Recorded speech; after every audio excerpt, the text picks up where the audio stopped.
So I noticed the snowdrops and the winter aconite popping up, but now I'm noticing all of these other bulbs popping up over here. And as I pull the leaves back, I can see some additional things. And one of the things I really want to get under control this year is the lesser celandine. And I'm gonna have to figure out what is lesser celandine before I start tearing things out. But now you can see that I had a heavy coat of leaves that might be actually keeping things warm, because not only does it protect from the cold, but also it will decompose and create heat by doing that. So I'm not sure that I should be doing this before we're done with our last frost, but when I saw the snowdrops popping up, I thought it's time to get on with some of the cleanup. I know that the liriope here needs to be cut back in the spring, and you see I started with that because that had lots of leaves in it, and I haven't gotten the blower out yet, just been using the rake. And then I came over here, and this is where the winter aconite caught my attention, the little yellow flowers. So springing.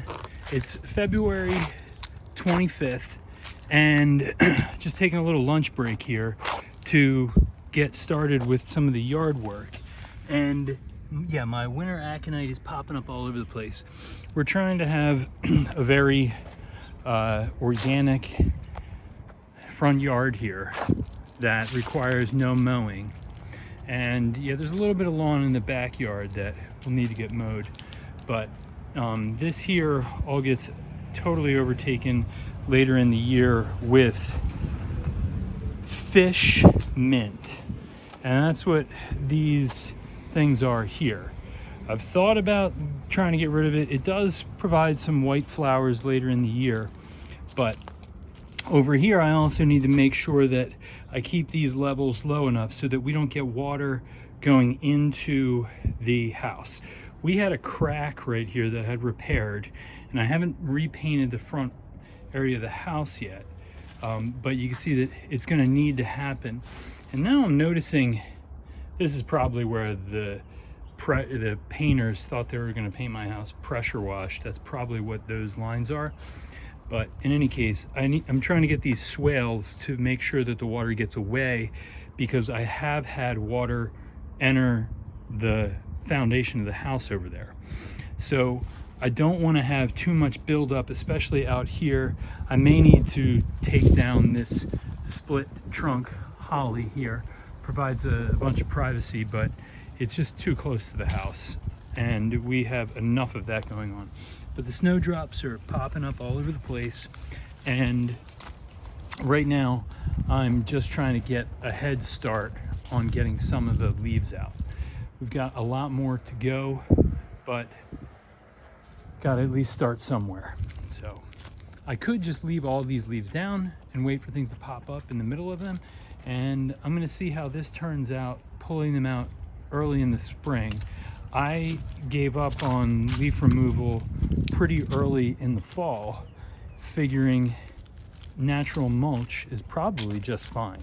But now it's time to try and get rid of the dead and make things look a little bit nicer for the springtime when the yard can show off.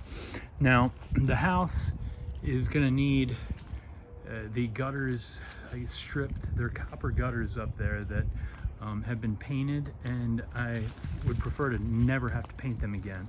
So I want the paint to come off. I might get up there with a torch and then maybe paint the paint that remains a brown copperish color.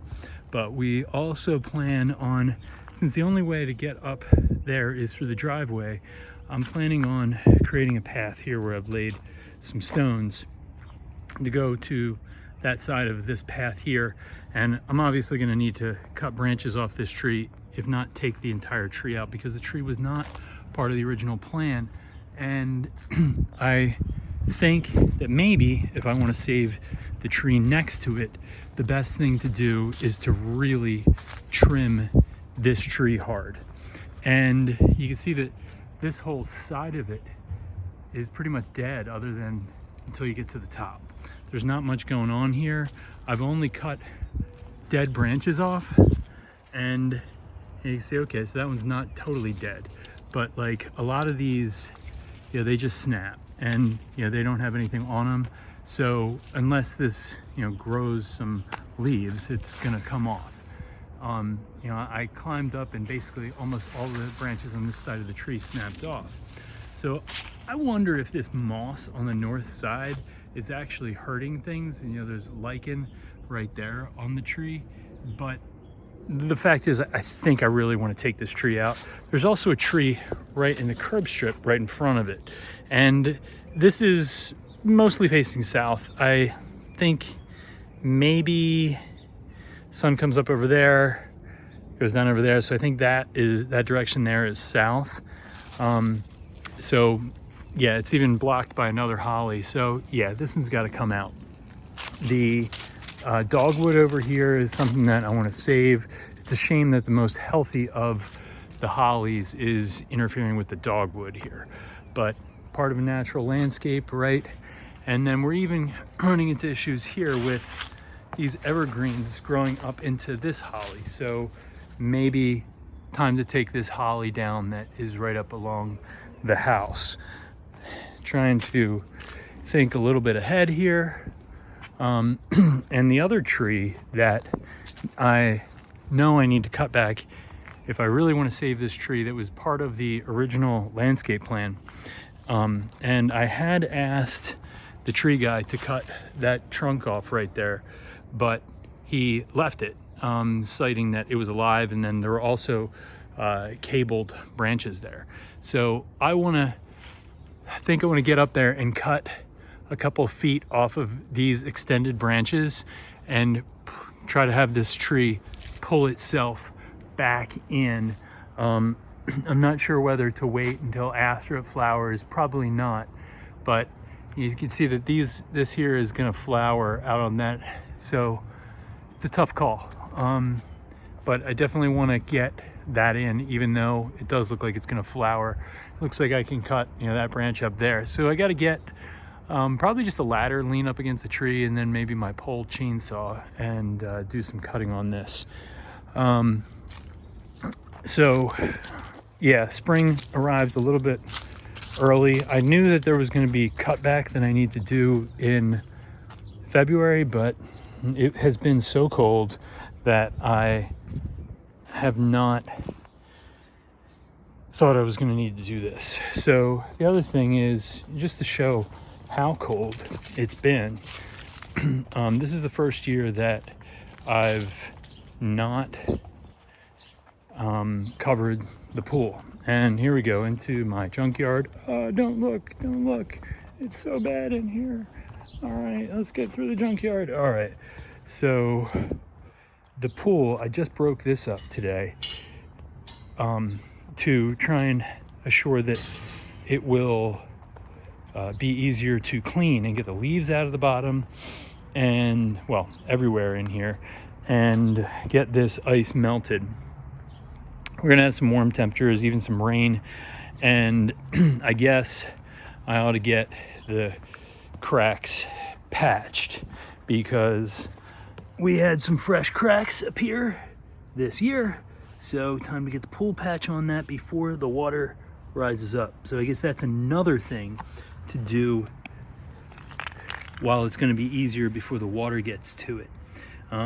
Doesn't hurt to get the patch on there, and probably worth taking a good look at, you know, where the cracks are, so I know what areas to chip out when it comes time to repair that properly. Now, I'm not going to worry much about this over here, and I don't know if we're having flowers pop up over here yet, but yeah, looks like you got a bunch of green over there. So the previous owners said they always loved seeing all the things pop up in the springtime. And you know, here you can see, yeah, it's starting to turn green. February 25th, and it's already getting green. And this is, oh boy, pillow underneath the trampoline there. So this is the first year that we had a trampoline in the backyard. The first year that we didn't cover the pool. And yeah, I was thinking global warming might make it so we can pretend we don't have a winter, but I don't think that's the case yet. So there's a lot to do. This year we're also going to tear up this whole patio and regrade it. Some tree folks told me that, oh no, don't touch this patio because of that tree. I'm fine with deciding to take that tree down.